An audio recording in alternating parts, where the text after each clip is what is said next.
Hey everybody, welcome back to another episode of Invisible Head Investing. I'm the Invisible Head Investor, and today we're going to talk about a couple of things that have me fired up for tomorrow's market open. So let's get started.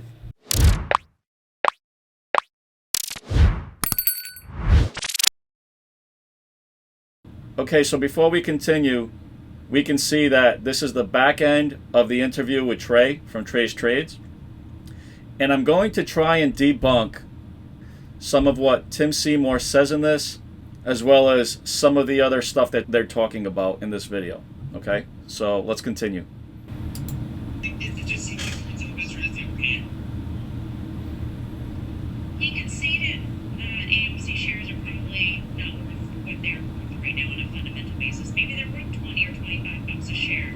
But he also said that at 47 or whatever it's trading at right now, I don't know what it is, the after hours, that is what the market is valuing AMC shares at right now, and that is all that matters. All right, so Melissa Lee is saying that on a fundamental basis, even Trey stated that that AMC stock is not worth what it's trading at today. Guys, this is not a fundamental play, and this is what I hate about CNBC. Okay, all the FUD, fear, uncertainty, and doubt that they're trying to put out there, okay, is based on stating that AMC is not trading at fundamental levels. This is not about fundamentals. Okay, I said that in another video. I'll leave a link up above if you want to check it out as to how hedge funds manipulate stocks. And that video ties in real nicely with what I have to say here. But we can see Tim Seymour down here, who also has his own company and is an asset manager, is shaking his head back and forth because they're trying to discredit what Trey had to say and trying to make it seem like it's wrong. And I'm going to tell you why what Trey had to say. You guys probably saw the video, and if you haven't, check out Trey's channel to see it. But I'm going to try to debunk what these guys are saying. Tim, you're already shaking your head. Why not? Why isn't that the case?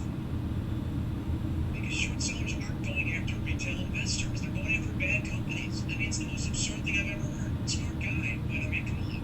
I'm tired of this. And this going after the man thing. I mean, look, All right, so two things he said here that kind of pissed me off. Okay, number one, he's stating that short sellers only go after bad companies. Okay, well, I'm going to debunk that using video footage from one of Mr. Seymour's colleagues, Jim Cramer, who is also an analyst on CNBC and has his own show. The other thing that he said is that short sellers don't target retail investors. Okay, I call BS on that, and I'm going to get into why. All right.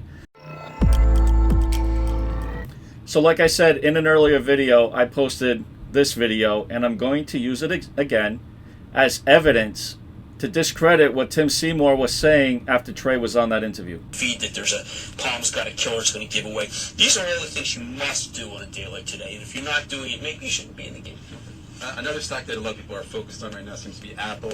Yeah, Apple's right. Okay, so two things right there. Jim Cramer said that if you're not playing the game and doing certain things, which I believe are unethical things, he said that if you're not playing those games, you shouldn't be in the game. All right? He's talking about hedge funds. He's not talking about retail investors. He's talking about hedge funds. And who are hedge funds trying to deceive? Well, according to Tim Seymour, they're not trying to deceive the retail investor, so they must be deceiving other hedge fund companies. Really?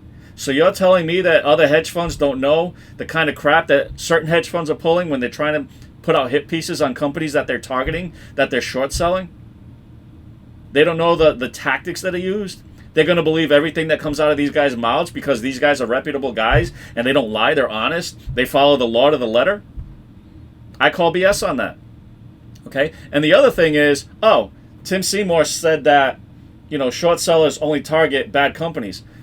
Well, does Apple sound like a bad company? Now, granted, this video was made years ago, and it was not supposed to see the light of day with the public.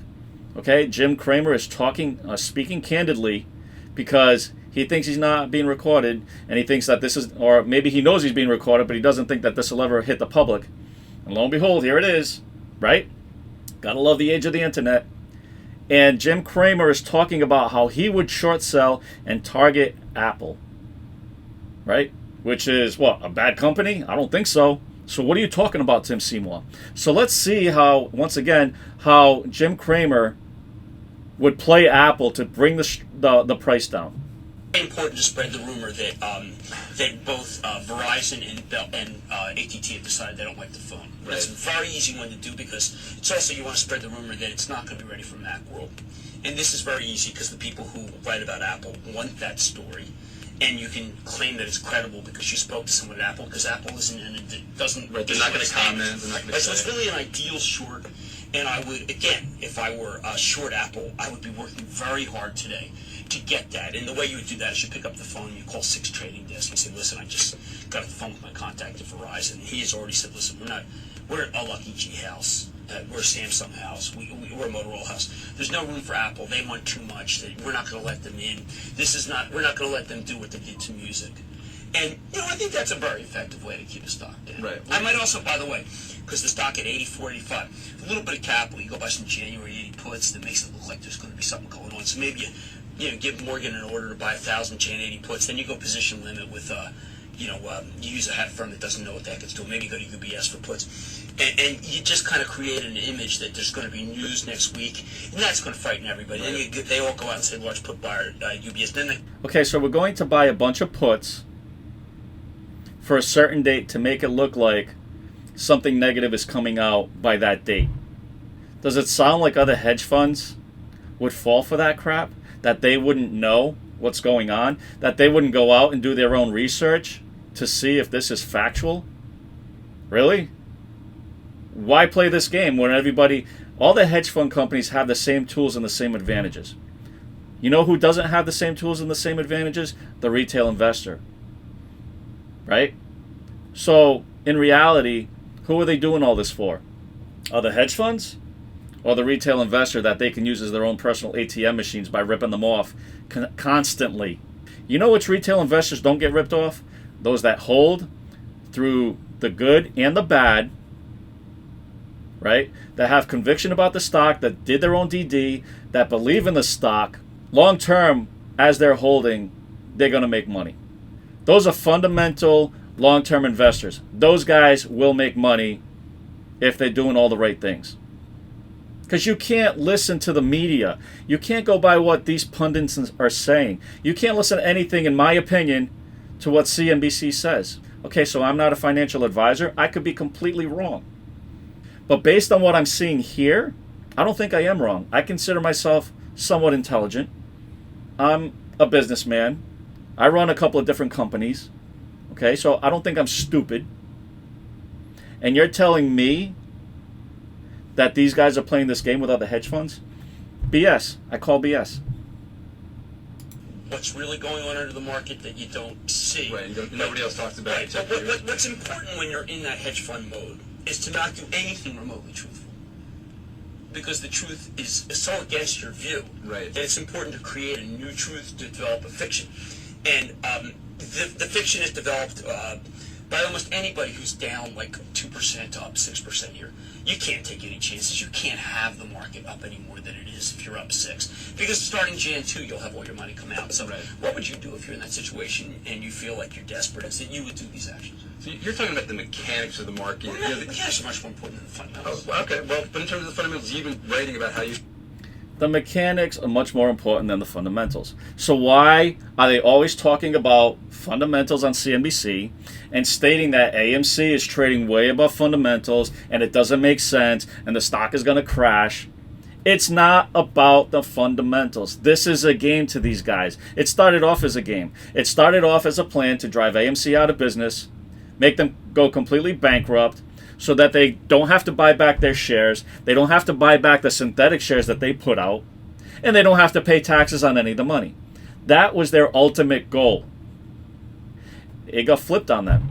And now they're all panicking. And when the first gamma squeeze happened back in January, not just with AMC but with GameStop, when that happened, they said, oh, that was a once in a lifetime thing, that's not going to happen again. And they shorted it even more. And they dug themselves deeper into a bigger hole.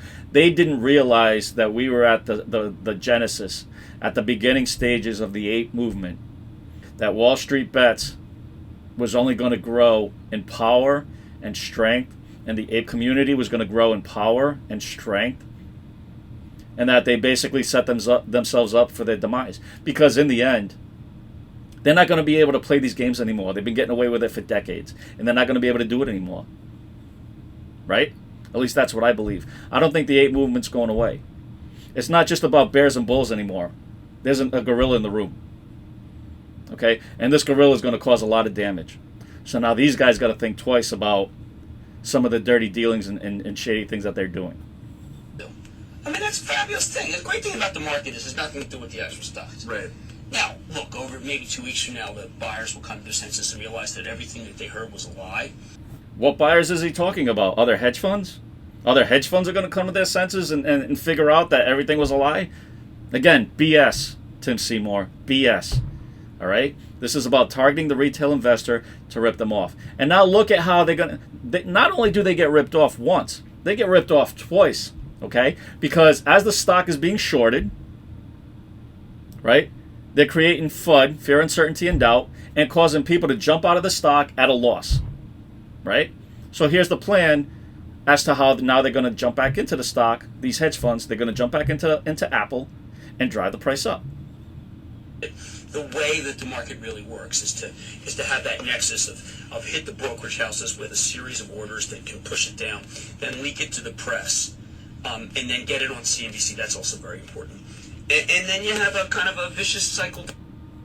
Oh yeah, I forgot. You have to get it on CNBC because that's important. Why is it important? Oh, I don't know. Is CNBC getting paid by these hedge funds to put out FUD, to put out propaganda, to put out misinformation to the public so that the hedge funds can rip people off? Right? Because I don't think other hedge funds are getting their information from CNBC. Oh, I'm a hedge fundy. I do things the right way. You know, let me watch CNBC to see what's going on and what the analysts are saying over there so that I know what I should do. Should I short the stock?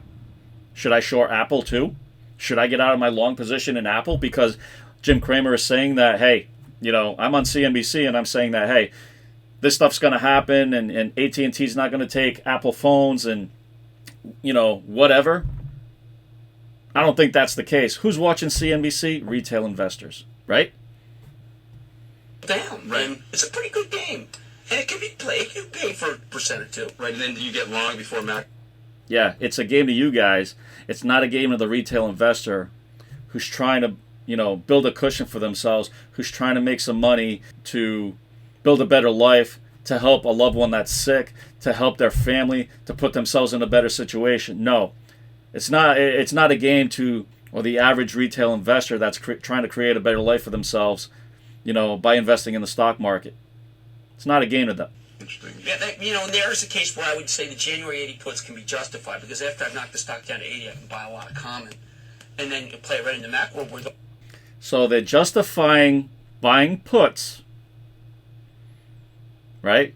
Justifying buying these puts, so they're artificially driving down the price and creating more selling pressure by buying all these puts, right? Creating more FUD, getting the retail investor to sell out of their positions, right?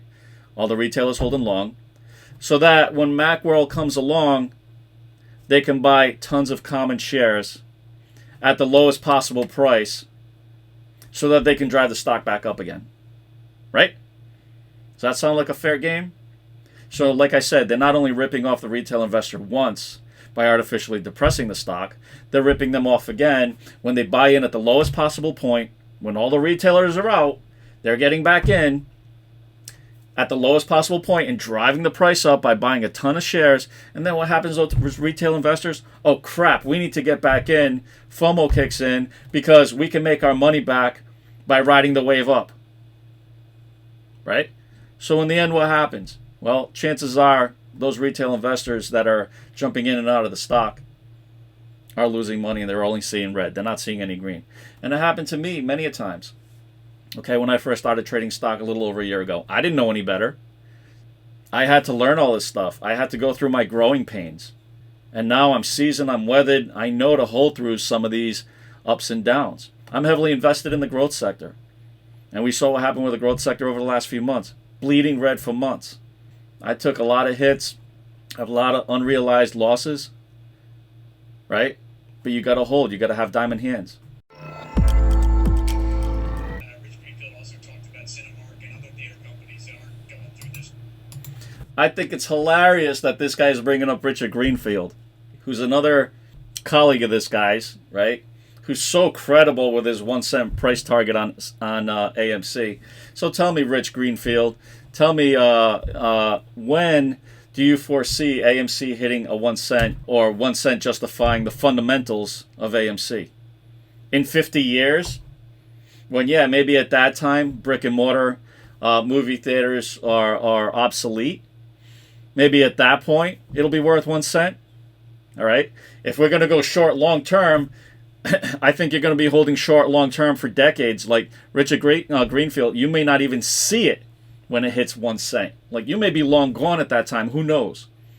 Okay. I can't predict the future, but who knows? Right? So enough with the fundamental BS. All right. Again, this is not a fundamental play. Put that crap away and let's be honest about what's really going on. And we do see a little honesty, but it wasn't intentional. But in terms of looking at this as an us versus them, I'm sorry, I'm not buying into that. I think that's dangerous. And again, look, there's a lot of people, there are a lot of short sellers out there that have been borrowing stock they didn't have. In other words, yes, I think there are dynamics where retail investors can get caught. But if you guys didn't catch it, I'm sure you've seen this in other videos, but Melissa Lee said in the background, she acknowledged naked shorts. Okay? That was the unintentional truth that CNBC put out there, probably for the first time in a long time that I've ever seen. And I do my best not to even watch this channel, okay, because I don't believe anything that they put out there. But this is karma. A lot of people watch this video. A lot of the apes watch this video. A lot of people just caught that comment and everybody's sharing it. So I'm just playing my part and I'm sharing it too. Let's see what else happens. it's really a dynamic where I think this is going after bad numbers. Did you see the look on Melissa Lee's face? She knows she effed up right there. And if she didn't realize it, somebody talking in her ear or yelling at her in her ear just let her know that she effed up. I give her a lot of credit for keeping her composure as the interview continued. And I hope she still has a job beyond this point and she isn't put in media purgatory. But let's call a spade a spade. This was karma. This just acknowledged what a lot of us have been speculating. And I think that this is going to create a huge catalyst going forward in AMC's stock price as more and more people watch this video and see what was said. Guys, let me know what you think down below. Let me know if you think anything that I said makes sense, if it's accurate. Do you agree with me? Do you disagree? Again, this is just my opinion. I also appreciate you guys staying to the end and watching the video. If you like what I had to say, please like and subscribe. Please share this. A lot of other people need to see what's really going on behind the scenes with the stock market and the manipulation that takes place. I hope we have a huge pop tomorrow morning in AMC stock. I'll see you guys in the next video.